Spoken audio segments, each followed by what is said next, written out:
ഗുരുവായൂരിലെ ഉത്സവത്തോട് അനുബന്ധിച്ചിട്ടുള്ള ആനയോട്ടം കണ്ടിട്ടുണ്ടോ? ഗുരുവായൂരുമായിട്ട് ബന്ധപ്പെട്ടുള്ള ഐതിഹ്യവും ആചാരവും എല്ലാം ഒരുമിക്കുന്ന ഒരു സംഗതിയാണ് ഇവിടുത്തെ ആനയോട്ടം എന്ന് പറയുന്നത്. മഞ്ജുലാലിൻ്റെ മുൻവശത്ത് നിന്നാണ് ആനയോട്ടം ആരംഭിക്കുക. ആനയോട്ടത്തിന് മുന്നോടിയായിട്ട് മഞ്ജുലാലിൻ്റെ മുൻവശത്തുള്ള കൽവിളക്കിന് ദീപം തെളിയിക്കുകയാണ്. ആനയോട്ടത്തിന് പങ്കെടുക്കുന്ന ആനകളെല്ലാം എത്തിക്കൊണ്ടിരിക്കുകയാണ്. ഗുരുവായൂരിലെ ഉത്സവ ആഘോഷത്തോട് അനുബന്ധിച്ചിട്ടുള്ള പ്രത്യേക ചടങ്ങാണ് ഗുരുവായൂരിലെ ആനയോട്ടം എന്ന് പറയുന്നത്. ഉത്സവകാലത്ത് ഭഗവാന്റെ സ്വർണത്തിലുള്ള തിടമ്പേറ്റാനുള്ള ആനയെ തിരഞ്ഞെടുക്കുന്നത് ഈ ഒരു ആനയോട്ടത്തോടു കൂടിയാണ്.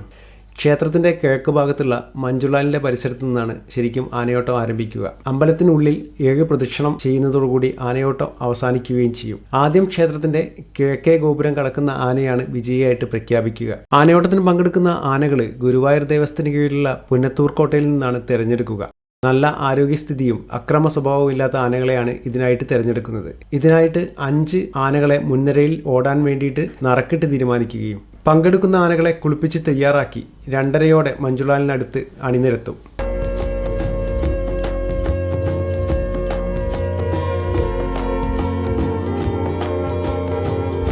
ആനയോട്ടത്തിൻ്റെ ഐതിഹ്യം എന്ന് പറയുന്നത് ഗുരുവായൂർ അമ്പലത്തിൽ ആനകളില്ലാത്ത കാലത്ത് ഉത്സവ എഴുന്നള്ളിപ്പിന് കൊടുങ്ങല്ലൂരിലെ തൃക്കണ്ണാമതിലകം ശിവക്ഷേത്രത്തിൽ നിന്ന് ആനകളെ കൊണ്ടുവരികയായിരുന്നു. എന്തോ കാരണങ്ങൾ കൊണ്ട് ഒരു വർഷം ആനകളെ കൊണ്ടുവരാൻ കഴിഞ്ഞില്ല. അന്ന് ഉച്ചയ്ക്ക് ശേഷം തൃക്കണ്ണാമതിലകം ക്ഷേത്രത്തിൽ നിന്ന് ഗുരുവായൂരിലേക്ക് ആനകൾ ഓടിയെത്തി എന്നാണ് ഐതിഹ്യം. അപ്പോൾ ഇതിൻ്റെ ഓർമ്മയ്ക്കായിട്ട് എല്ലാ വർഷവും ഗുരുവായൂരിൽ ഉത്സവം ആരംഭിക്കുന്നതിന് മുൻപായിട്ട് ആനയോട്ടം നടക്കുന്നു. ഉച്ചതിരിഞ്ഞ് 3 മണിക്കാണ് ആനയോട്ടം നടക്കുന്നത്.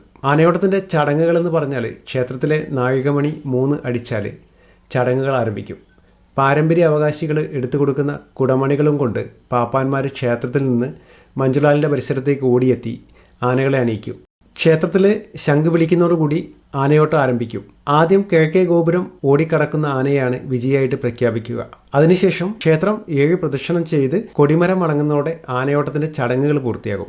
ആനയോട്ടത്തിലെ വിജയിക്ക് ഉത്സവം കഴിയുന്നവരെ പ്രത്യേക പരിഗണനയുണ്ടാകും കേട്ടോ ക്ഷേത്രത്തിൽ. ആനയോട്ടത്തിന് പങ്കെടുക്കാനുള്ള ആനകളെ തയ്യാറാക്കുന്ന കാഴ്ചകളാണ് നമ്മൾ ഈ കണ്ടുകൊണ്ടിരിക്കുന്നത്. നല്ല വെയിലായതിനാൽ റോഡിലെല്ലാം ഇവർ വെള്ളം നനച്ചിടുന്നുണ്ട് കേട്ടോ. അതുമാത്രമല്ല, ഇങ്ങനെ ആനയോട്ടത്തിൽ പങ്കെടുക്കുന്ന ആനകളെ ഇവിടെ വന്ന് കുളിപ്പിക്കുന്നത് നമുക്ക് കാണാം. ആനയോട്ടത്തിനായിട്ടുള്ള ആനകളെല്ലാം മുൻവശത്തായിട്ട് തയ്യാറാക്കി നിർത്തുകയാണ്.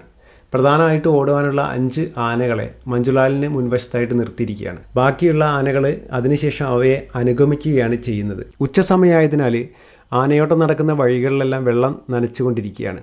2 ഭാഗത്തും ആളുകൾക്ക് കാണുവാനുള്ള തരത്തിൽ സജ്ജീകരണങ്ങളെല്ലാം ചെയ്തു വെച്ചിട്ടുണ്ട്. മുൻപിലായിട്ട് പോലീസിൻ്റെയും ഫയർഫോഴ്സിൻ്റെയും വാഹനങ്ങൾ സൈറൺ മുഴക്കിക്കൊണ്ട് പോവുകയും അതിന് പിറകിലായിട്ട് ആനകൾ ഓടി വരിക.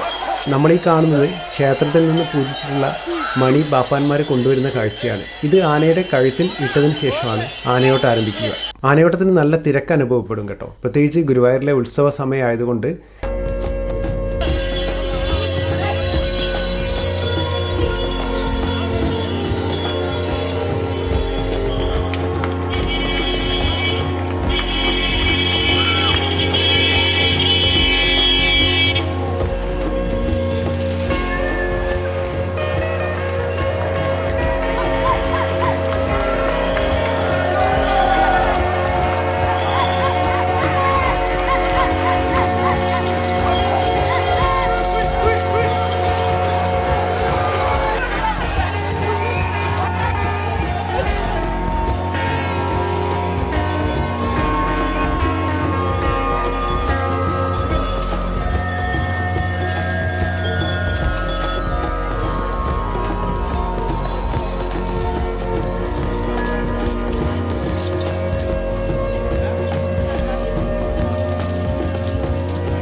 ഗുരുവായൂർ ക്ഷേത്രവുമായിട്ട് ബന്ധപ്പെട്ട് വ്യത്യസ്തമായിട്ടുള്ള ഒരു ആചാരമാണ് ഈ ആനയോട്ടം എന്ന് പറയുന്നത്.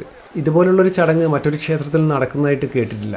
കിഴക്കേ ഗോപുരം കയറിയിട്ട് ആനകളെല്ലാം തൊട്ടടുത്തുള്ള നടപ്പന്തലിൽ നിൽക്കുകയും ശേഷം അവർക്ക് വേണ്ട ഭക്ഷണങ്ങളെല്ലാം നൽകിയ ശേഷം ക്ഷേത്രം വലം വെച്ചതിന് ശേഷം ആനയോട്ടത്തിൻ്റെ ചടങ്ങുകൾ അവസാനിക്കുകയും ചെയ്യും.